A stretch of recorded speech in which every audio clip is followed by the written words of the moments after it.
Welcome. This is Samantha Skelly, and you are listening to the Hungry for Happiness podcast, where we dig deep and discover how to reconnect into your body, heal your relationship to food, and finally feel the liberation and freedom you desire. Kleenex is encouraged, and pants are optional. What's up, Phoenixes, and welcome to episode 001 with Isabel Foxen Duke.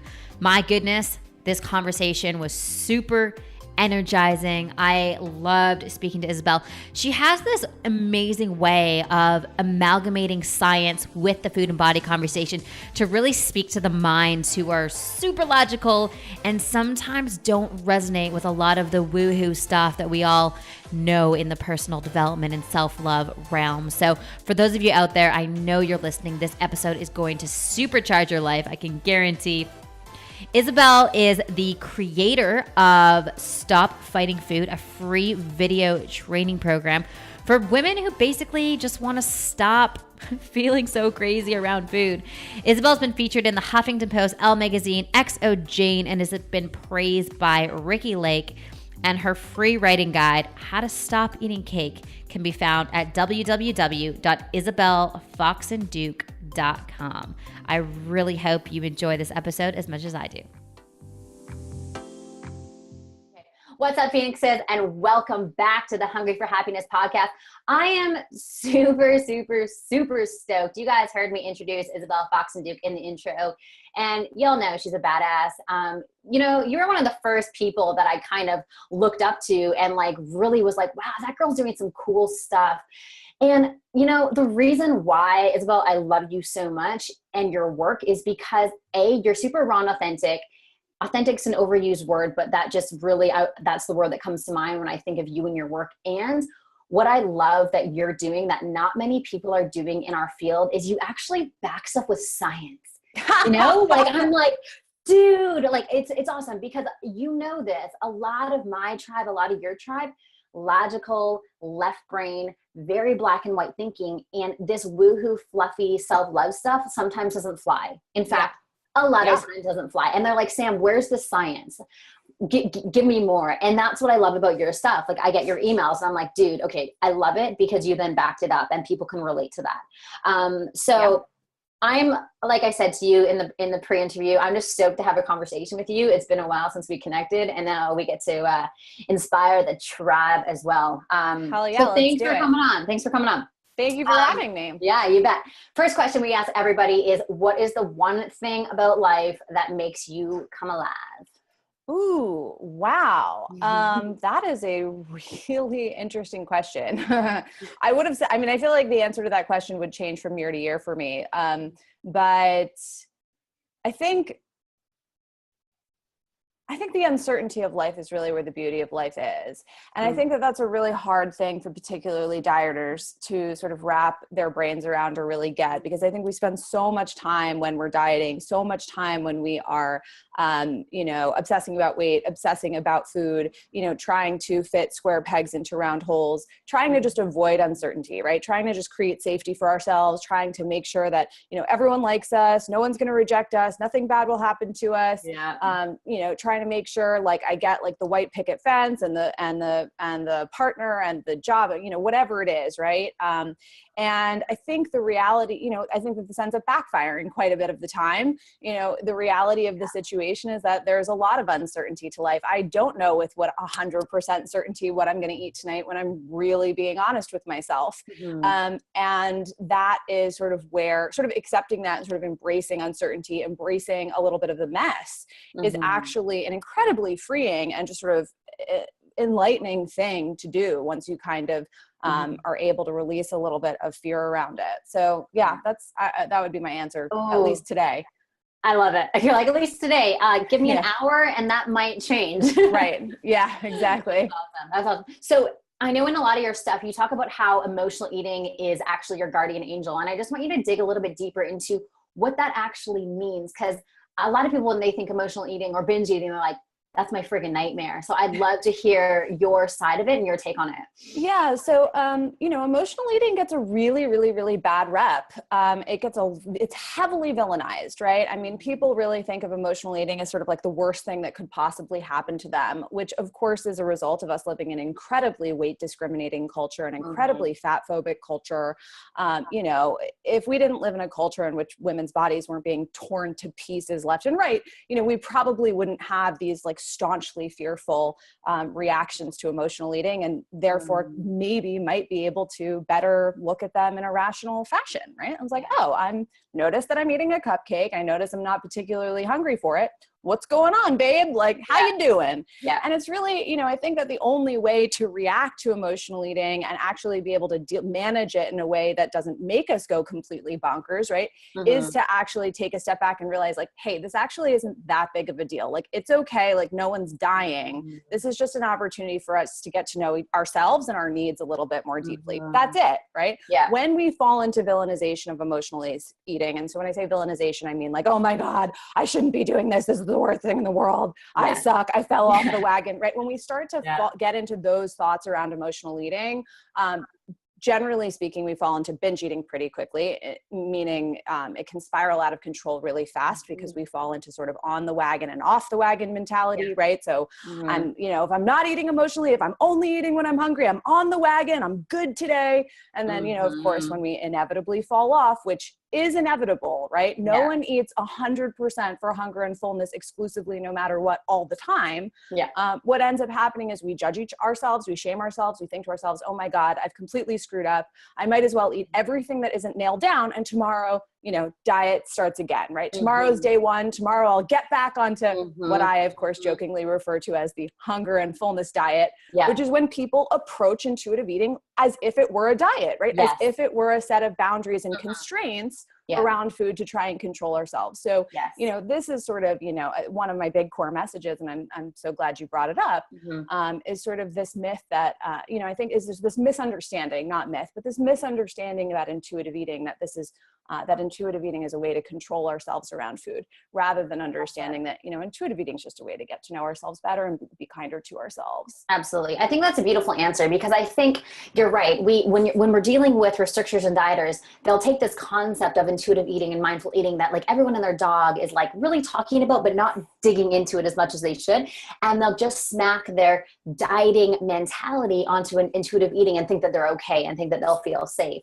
Exactly. And so it's super interesting that you talk about that, because I know for a lot of listeners that they're like, they're going to be like, oh my God, that's totally me, because they're still trying to feel safe. They still want to rely on something and depend on something. So how can we kind of like break out of that dependency, and what do we need to embody fully to actually not smack a diet mentality dependency on emotional eating?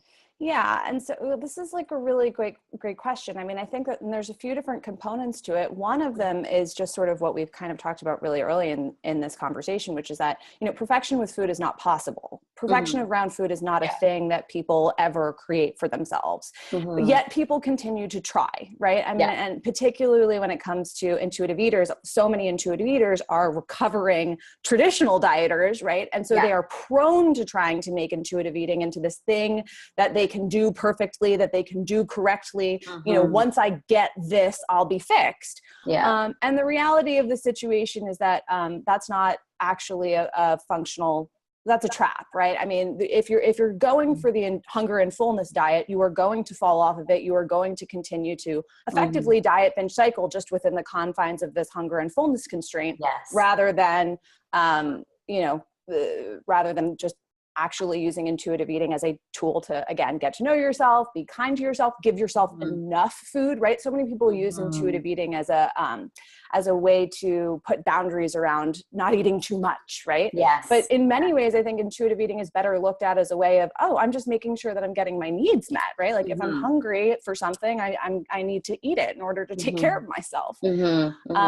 Anyway, so that's sort of number one, is sort of understanding, right? Like if you're shooting for perfection, you're actually shooting yourself in the foot. Like this is a huge trap that people fall into. 100%. But number two, right? I mean, diet mentality was really rooted in body image issues, right? And I think that that's something that gets a lot of, to use your words, sort of like airy-fairy time, like airy-fairy playtime, and not a lot of like actual real analysis and understanding of what that means. So yeah, I mean, we have to be very honest with ourselves that really, in order to be able to look at intuitive eating in this sort of kind, compassionate way, which in my opinion is the only way to achieve recovery from diet binge cycling, from emotional eating, from all of these things. In order to be able to look at intuitive eating as in this kind and compassionate way, we absolutely must do legitimate, earnest, and honest body image work. And most women are not doing that. I know for myself, I didn't do that for years. I mean, I was constantly going, you know, attempting intuitive eating, thinking, well, once I get this right, I'll be thin and it won't matter, right? Like I don't need to do body image work, because once I get this right, I'll have the correct body, right? Or, you know, another objection to body image work is I don't want to accept and love this body that I have. If I accepted and loved this body that I currently have, then I wouldn't be motivated to lose weight, right? I mean, it's just like the whole spectrum of different objections to body image work that keeps women from actually doing the psychological work they need to do to get out of diet mentality and therefore get out of this crazy cycle, right? So, so I would say those are sort of the two sort of most important elements when it comes to escaping diet mentality, is really understanding that dieting functionally doesn't work, including the hunger and fullness diet, right? And two, you know, really actually earnestly working towards a more body positive lifestyle. And there are certainly things that wellness professionals could do as well in order to make that more of a reality. So there's like a little bit of a chicken and an egg thing going on, and I'd love to get your feedback on this. So what I gather from what you're saying is like a lot of people focus on like the mindful eating and intuitive eating, mindful eating and intuitive eating piece, but they don't think about the body image first. And what you're saying is we gotta fundamentally focus on that first in order for this behavior to actually have wings. Is that what you're saying? I mean, I think they go together, right? I don't know if there's like a first and a second, but I think they definitely need to be done in tandem. I mean, there's no way that you can approach intuitive or mindful eating from a compassionate and really from a place where you can really like learn and be, you know, actually like, again, think rationally about your body when you are constantly dealing with this sort of almost paranoia inducing fear of fat, which most chronic dieters are experiencing to some extent, which is not their fault. You were trained into this stuff. We live in a fucked up society, excuse my language. Go for it. You know, and so, but let's have honest conversations about, you know, what it would mean to deal with, you know, to deal with actual real body image problems, right? And I think that that's also another conversation that comes up. A lot of body image coaches, a lot of coaches who focus explicitly on body image, you know, are kind of falsely putting out there like, oh, it's like all in your head, just love yourself. Like, you know, again, lots of airy fairy language. And I think that can sometimes really backfire. You know, we need to be having conversations with women about the realities of weight discrimination in our world. You know, the fact that women in particular are judged on the basis of size. How do I manage this? How do I actually come to acceptance of myself in an inherently fat phobic and weight discriminating world? You know, these are real, very tangible issues that we are not necessarily helped by talking about with airy fairy language.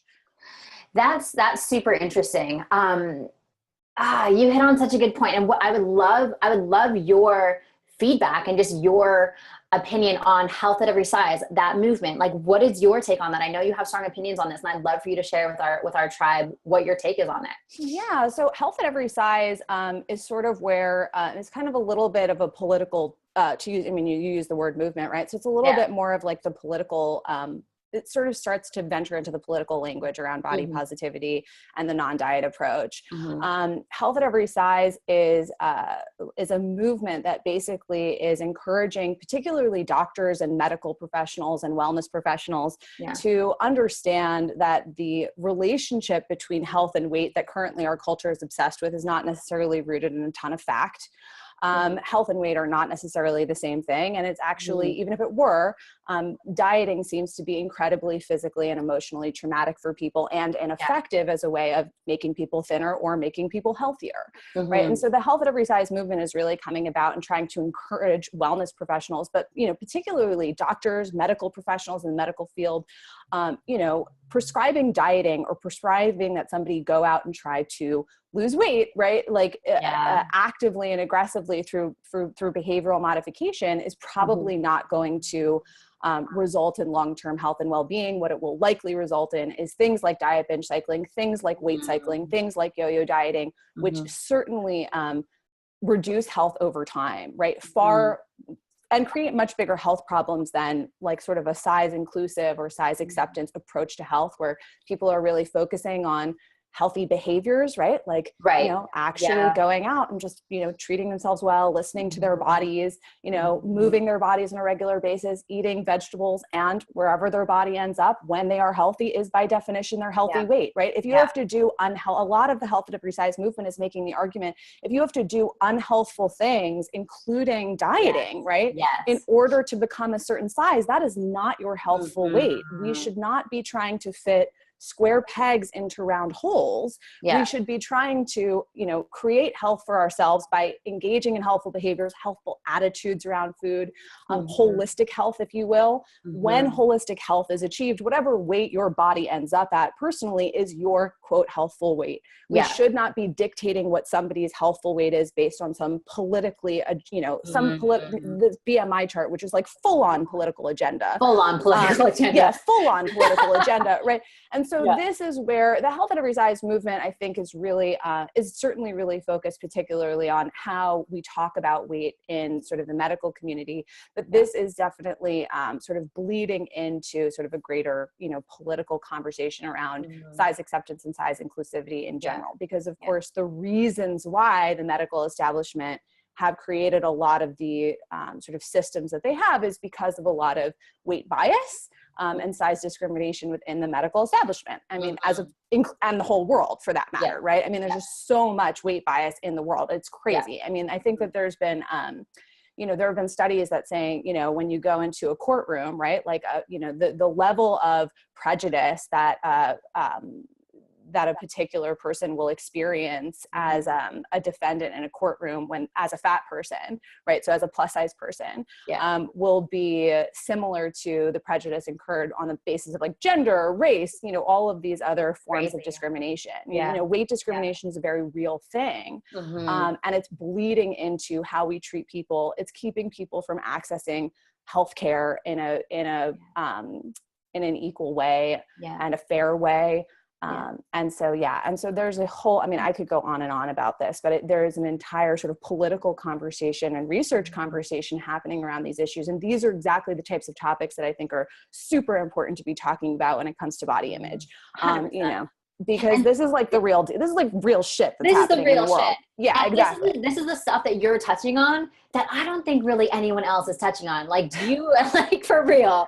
And some people are, but they're considered like radical, crazy people, you know? And I'm like, no, this is I real. think you do a great job of like bridging it, you know, bridging it. And what I want to touch on at the moment is a lot of my clients, they are so terrified of acceptance because they feel acceptance is synonymous with complacency. If I accept myself, then I'm going to be complacent, Sam, and I'm not going to do anything. And I'm going to have, you know, 300 cats and never leave my house. And I'm like, girl, no, that's not what it is. Acceptance is actually the access point to allowing us to have transformation in our lives. We've got to start from a place of acceptance. So I'd love for you to speak on that. And how do you coach your clients? Like, what do you say to them for them to be able to really embody this essence of acceptance through their transformation of ending the cycling? I mean, I think that, you know, fundamentally, there's this assumption that if I wasn't constantly trying to control my food, I would eat nothing but chocolate all day. And the reality of the situation, again, just from a research perspective, is that we just don't see that happening, right? People who don't diet don't tend to want to eat nothing but chocolate, right? Like it is in fact our dieting, it is in fact our restriction of certain foods that by and large sort of sets us up for this feeling of, oh my God, I want to eat it all, right? And so if you're somebody like me who was dieting since the age of like 3 years old, I mean, that was when I was put on my first diet by my pediatrician. I mean, that's a whole nother story, but yeah. you know, if you're somebody like me who's been dieting their entire life, you don't realize that dieting is what's setting you up for this feeling of out of control around food. You don't realize that it's this feeling of I shouldn't that makes you want it more. You just think there's something wrong with you, right? You just think there is something fundamentally wrong with me. I am a food addict. I am just a compulsive overeater. I will never not be. I was born this way, right? And the reality of the situation is that you were trained into this. The second you had a moment of negative body image, the second you were told your body's not good enough, the second you thought to yourself, oh my gosh, maybe I should eat that instead of that in order to make my body again fit the square peg into the round hole. The second that conversation happened, which for most of us was very young, much younger than even when we went on our very first traditional diets, the second that happened, we were set up for turning to food in times of emotional duress over other coping mechanisms, because food became highly important in our life. Food became this very, highly charged thing that, oh my gosh, I shouldn't have it, but I want it, right? And so this feeling of out of controlness is very much a reaction to trying to control to begin with. And again, and I think that that's just sort of the reality of the situation is that when we relax around food, I mean, my personal story, and this is, you know, what I hear people saying over and over again. When I first sort of gave up traditional dieting, when I first started, again, relaxing, releasing controls around food, I was eating more chocolate, I was eating more cupcakes, and like over time, the thrill wore off. I mean, really, truly. And I think it's that period where you're eating, you know, where that's happening and you're eating more cupcakes and you're eating more chocolate because you haven't allowed yourself to do so for so long.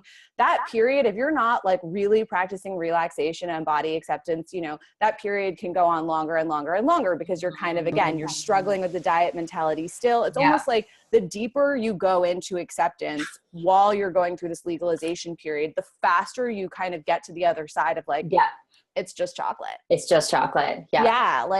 And so, I think it's just like, there's a lot of confusion about, you know, if you think about your average normal eater, right? Like the person who's quote, like naturally thin, although there's tons of normal eaters who are not naturally thin, but I think that the diet industry certainly talks about the stereotype quite a bit. You know, if you think about your average normal eater, I often think about like the 16-year-old boy with the backwards cap who just like doesn't give a fuck and just naturally eats when he's hungry and stops when he's full, right? You know, they're generally people who've just never dieted in their lives, right? There's no control happening. There's no like willpower happening. Like their biological instincts are just functioning correctly because they never fucked with them to begin with. And that's like really, I mean, the deal is just like just like getting back to the place where you're not fucking with your biological instincts. You're just letting it go. I'm not going to touch this. I'm not touching this with a 10-foot pole, you know, food, you do me. I'm not going to do you anymore. You do me.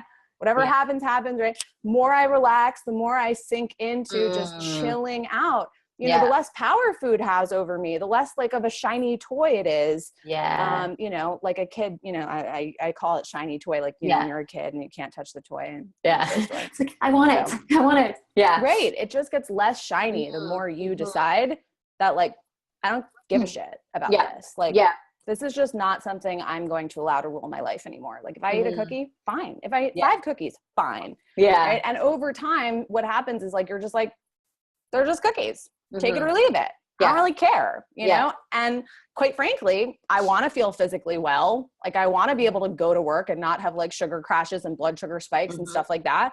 And because I don't really give a shit about cookies that much anymore, I can easily choose the salad with chicken if that's what's going to make me feel physically well. And it's like no biggie, like no effort whatsoever. I actually choose that sometimes today. I actually choose that quite a bit today.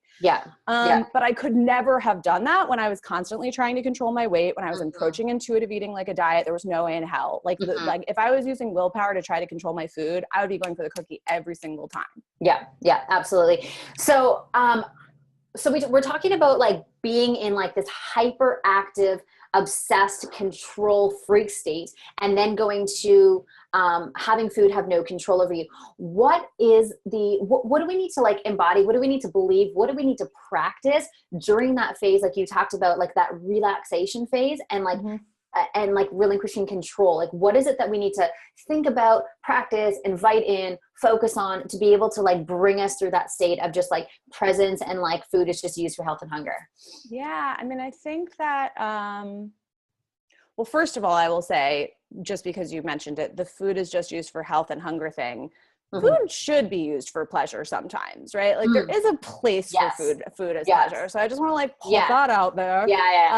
But you know, I know you know that. And I think it's just like sort of, it's just a combination, right? I think pleasure is part of holistic health, right? And I think that that's super important, that not enough people are talking about is this concept of whole health being emotional and mental in addition to physical. But you know, to answer your sort of broader question, you know, what do I need to invite in while I'm sort of relaxing into, you know, it's okay. You know, like my food is going to be what my food's going to be. Again, it's sort of this is a perfect time to really start doing like really deep, serious body image work. Like, you know, where do I stand on this issue? Like, do I want to continue to have food run my life, or do I want to actually be able to have a life outside of like weight control and food obsession, you know? And like really I think it's a really good time to start, you know, like assessing our values, you know, like I remember having this moment where I was like, I just can't do this anymore. Like, this is just, I can't have my full-time job be trying to control my food and my weight. Like, this is fucking miserable. And the reality of the situation, the irony of the situation is that when I was trying to control my food and my weight, I was like constantly being thrown into the worst binges of my life, right? Like I was a serious, like, you know, back alley binge eater. Like I would call in sick from work because I was like in the fetal position, couldn't move from what I ate the night before. You know, that never happened once I just stopped. When I made the decision that like, you know, fuck it. If I eat 5 cookies, fine. Like I'm just not going to let what I eat dictate my self-esteem anymore. Like I don't have time. I do not have time for this shit. Right. Like, I don't have time to let my weight control my self-esteem. I don't have time to let my food control my self-esteem. Like whatever happens with my food and my weight is what happens with my food and my weight. But like, I need to get a life right now. Like I cannot die, you know, at 80 years old, having spent my entire life literally, not even just diet binge cycling, just obsessing about food in general and just constantly trying to fix my food. Like what a fucking waste. And the irony, of course, is that like when I stopped giving a shit about food, when I stopped giving a shit about trying to control my size, food took its proper place in my life. Like that was the only time that I was ever able to even have anything remotely looking like quote normal eating. Because I didn't give food power, right? We give food power by thinking it's really important and thinking that we have to do it right in order to be happy. That is an enormous amount of power to give an inanimate object. So I hope that answers your question. No, but I mean, no, absolutely. It totally does. It's super interesting. You know what I'd love for you to touch on now is like, I know a little bit of your like transition from like going from that fetal position, binge, calling in sick into your transition into health. But I'd love for you to share just what was the catalyst? Because in order for things to change, the pain has to be high enough. So was there like this like defining moment, or was there like, were you just like, fuck this shit? Like, what was the moment or the time? Like, what had to take place for you to be like, okay, I'm making the decisive decision that this is not happening anymore? Because that's ultimately what it was, is you were like, burn the boats. It's not happening. I'm not going back there anymore. Like, what was the catalyst in like you starting that journey? Well, I definitely, you know how people say like I hit rock bottom and then I came up again, you know, I didn't hit rock bottom. I like skidded along the bottom for years. So, and I like to think like I didn't actually have to skid along the bottom that long. I really was just missing some critical education. I really was missing a lot of information. I mean, when I was really doing research around intuitive eating, like I'd never heard of things like health at every size. I was not taking anything related to size acceptance or body acceptance seriously at all. Right. And I was just kept skidding. And I had no idea that what I was actually doing was trying to attempt the hunger and fullness diet the whole fucking time. But anyway, you know, as far as, you know, the pain question, right? Like, do you need to feel pain in order to get to the other side? It's a really interesting question. Again, I don't know if you need to feel as much pain as I felt getting along the bottom. Like I like to think I could have gotten out of that sooner had I had the resources and education. That being said, there is something to be said for the fact that the fear of fat, right? This like fear of not being in control of our bodies, this constant fear of like, oh my God, what happens if I gained 5 pounds, 10 pounds, whatever. Like this fear of this fear of not being able to make my body look a certain way, which is kind of an ironic fear because when I was dieting, I certainly wasn't successfully doing shit.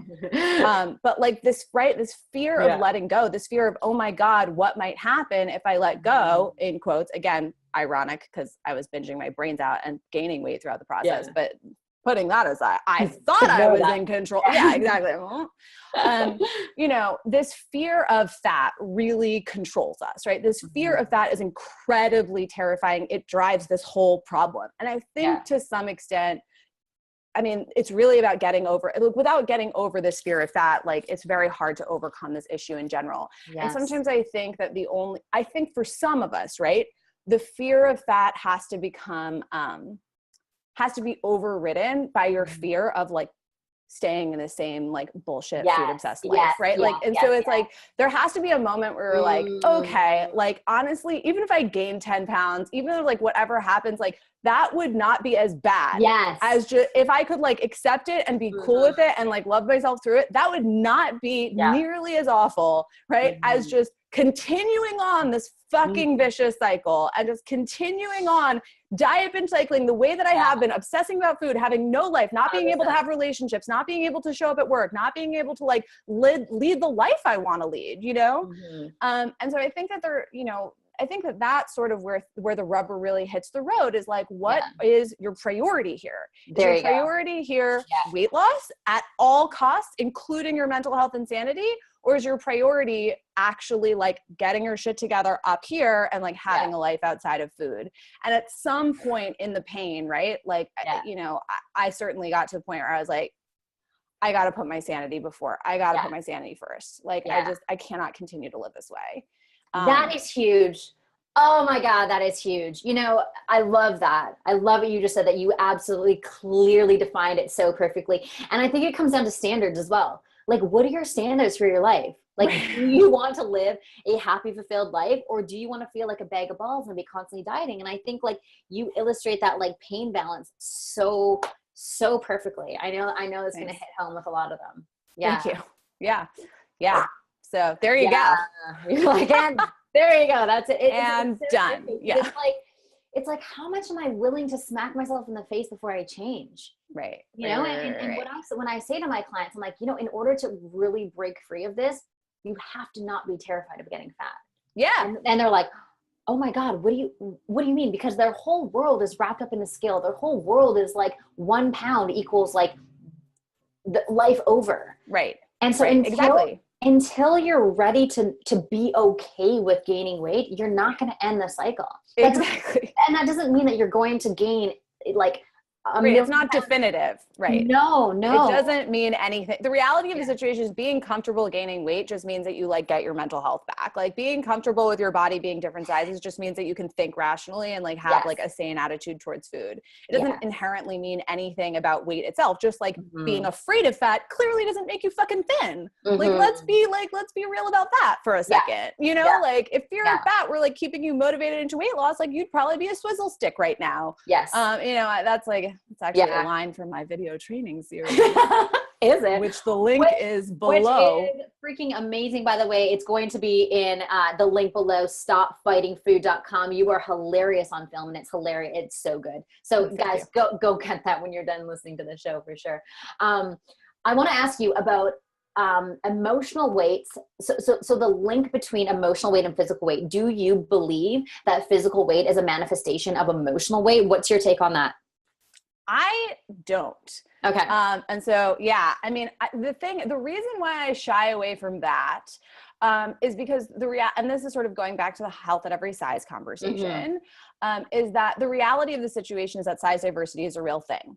Right? Like people are actually different sizes for lots of reasons other than just what they put in your mouth. Yeah. Even when people overcome like quote unquote binge eating or diet binge cycling or whatever, that doesn't necessarily guarantee any particular size, because the reality of the situation is that genetics play a role, biology plays a role, environmental stuff plays a role. I mean, there's just so many different things that affect your weight other than just simply like calories in, calories out, you know, these sort of like standard, like basically just what I'm eating. Right. Yeah.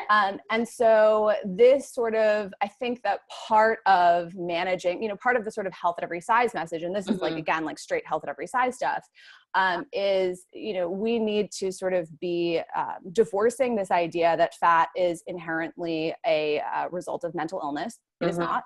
There are various different reasons why people might be various different sizes, and we need to stop making assumptions and, you know, about people on the basis of size. It's not cool. And it's not accurate.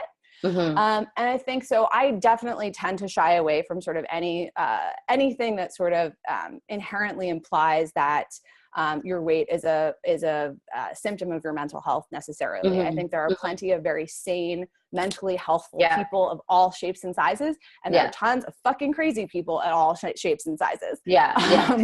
So, you know, you know, I think that's something that I tend to shy away from. You know, the reality of the situation is that, like, when you heal your relationship with food, you will be sane and you will be whatever weight makes sense for your body.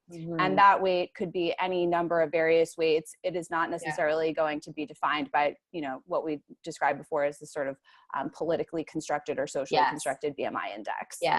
Something you talk about as well, which I think is super interesting, and I'd love for you to share a little bit on this as well, is this whole concept of set point weight. What do you mean by that? And like, can you just like share with our audience what your take on that and what that actually is? Yeah. So set point weight is basically a term that was, it's like a theoretical term that was used to just describe this phenomenon that we see, which is that different people, in the absence of interference, in the absence of diet binge cycling, in the absence of basically screwing with their food, are just going to arrive at some weight, right? Like if I just stopped dieting today, which by the way, I did several years ago, and just like relaxed, just let my biological instincts take over. Whatever happens, happens. Over the course of a little bit of time, maybe a few years, maybe a couple years, maybe 2-3 years, whatever, I'm just going to arrive at some weight, right? Like it's like the weight that children just arrive at, right? Like they're just the weight they are. They don't think about it. Animals, they're just the weight they are. They're not trying to be a specific weight. They just end up at some weight, right? If you take two dogs, they're going to be two different weights, because they're two different dogs, right? They're not trying to be any particular weight. They just have weights that they naturally arrive at. So your weight set point, right? The idea of a weight set point rate is basically just the term to describe the individual personal weights that a single human might end up at, that is sort of when they're behaving generally holistically, healthfully around food, right? So not diet binge cycling, not interfering with their food, you know, hunger attunement, these kinds of things, you know, just sort of letting their body kind of do its thing. Again, eating for pleasure sometimes is included in that, because the reality of the situation is eating for pleasure sometimes is not going to do that much to your set point weight realistically. And there are lots of biological mechanisms in place to kind of, like, it's a whole separate conversation. But yeah, basically the concept of set point weight is this idea that, like, when you stop fucking with your food and when you're just sort of naturally biologically attuned and just sort of eating quote naturally or quote normally, your body has a weight that it just wants to be, that it's just going towards. And that weight may be different than somebody else's weight. So like, for example, when I stopped dieting and when you stopped dieting, we're going to be two different sizes. Even if we were the same height, we would end up at two different, quite possibly two different sizes, because we have different metabolic, different genetic, different environmental factors, all sorts of different stuff, right? So your set point weight is basically just, it's like a catch-all term to describe like the natural weight that your body just goes to eventually when you are eating quote normally, right? Which again is a holistic term. Do you find that some of your women get scared of their set point weight? They're like, what if my set point weight is like much higher than I am now? Is there like a fear in that with your women? There totally is, but the reality of the situation is that one of the reasons why this term set point weight came about was because most people are not capable of suppressing their set point weight. This is why we see nothing but yo-yo dieting. This is why we hear the phrase diets don't work. The reality of the situation is that you probably, unless you are a complete statistical anomaly, are not going to be able to avoid your set point weight. You are just going to bounce around it all day long, up and down and up and down and up and down and up and down. Right? And so, you know, the whole concept of set point weight was really determined. It really came about because we started seeing that people weren't fully capable of just making themselves be a certain size. You know, people would diet and they would end up just sort of like bouncing. They would just have further up and down fluctuations, you know, up and down this sort of general range. And of course, dieting fucks up your metabolism. So sometimes in fact, weight set points go up as a result of dieting over time. Yeah. But so, yeah, I mean, I think, to answer your question, there's tons of people who are afraid of their set point weight, but the reality of the situation is like, your set point weight's probably going to get you no matter what. The question is like, how painful do you want to like bounce up around, around it? Do you want to, constantly be pushing it up, right? So again, dieting tends to push up our set point, or can push our set point weights up over time, right? So like the more I engage, particularly like in extreme behaviors around food, or extreme like weight loss mechanisms, those kinds of things, like I'm gonna fuck up my metabolism. I could very well push my set point weight up irreversibly, irreversibly. And so I think that is, it's sort of like one of these things where it's like, when are you going to cut your losses? It's like, again, you could continually try to suppress your set point weight forever. But the reality of the situation is like, if you're like 95% of people, you're going to binge eat, you're going to gain the weight back plus some. You are going to continually potentially push up your set point weight further. Like, you're not doing yourself any favors, even if you were trying to be as thin as possible. So yeah, it's kind of just like, get with the program. It's like, it's like you've got two choices, like accept your body for what it is, or try to fight it. You will probably fail at that fight. You will probably lose the fight. And then it comes down to like, how much are you willing to suffer? Because all we're doing in that is like, we're prolonging our suffering. And fundamentally, we're not designed to suffer. We are designed for ease. We're designed for happiness. We're designed to just like be at home in our bodies. And by to use your words, fucking with our food, which I love that. We're choosing to prolong our suffering by like staying stuck in that cycle. I often give that as an example, is like, even if you were in the teeny tiny 5% of people who somehow was like magically able to suppress their set point weight for, more than 5 years or whatever, like even if you were in this tiny fraction of the population with just statistical anomalies who are quote unquote able to successfully diet long term, you would have to be miserable your whole life in order to do it. Like by definition, you are suppressing a natural biological phenomenon. You are hurting yourself physically, emotionally, psychologically. Is that really worth it? And like in sort of a world of body positivity and like actually doing body image work, I would make the argument that that's, a much healthier and much happier way to go long term than again, continuing to just diet in the hopes that like, maybe you can get into this like 5% lottery of hell. 5% lottery of hell. Right. It's like, even if you win the lottery, it's hell. Even if you're able to successfully diet, it's hell. Like, it's just like, why? And again, most of you won't be able to. Most of you don't even have the choice of choosing hell. Most of you are just going to binge eat, right? So it's just like, it's of several levels of like irrationality when you consider that the alternative of body acceptance is actually like pretty great. Yeah. Oh God, I love it. Girl, I for real could talk to you for the next 3 hours. I'm sure our listeners can listen for the next 3 hours. I genuinely feel like I've had like 3 shots of espresso listening to you on this podcast. You too. You rock. This is my favorite thing. Okay, why don't you like spend some time, tell us where we can find you, all of that good stuff. So you can, so stopfightingfood.com. The link is below. Definitely check it out. My free video training series is like a great intro to my work, right? Like if you don't think I'm totally crazy from this interview, go check out stopfightingfood.com. And you will be introduced to like my whole world of extravagant, theories and understandings of this problem, right? I mean, to use, thank you so much for the kind introduction. I think that, my take on emotional eating, my take on diet binge cycling is a unique way of operating around these ideas and, sort of get a juicy intro to it in the video training series at stopfightingfood.com. And I don't know if you want to go like even further and you're just like, I want more. IsabelFoxenDuke.com, where my blog is, is really great. Sign up for emails. I send out emails all the time. They're awesome. They are awesome. They're like punchy and to the point and no fluff. And they're just great. So hop on our mailing list, check out stopfightingfood.com. Thank you so much for being here. You like mic drop so many nuggets, and I know our tribe is going to be stoked to hear this interview. So girl, thank you. And thank you for being you. You're just a badass and you're great. So thanks for hopping on. You're so welcome. Mwah. Thank you. And we'll see you soon. Okay. Bye. Thank you so much for listening to this episode on the Hungry for Happiness podcast.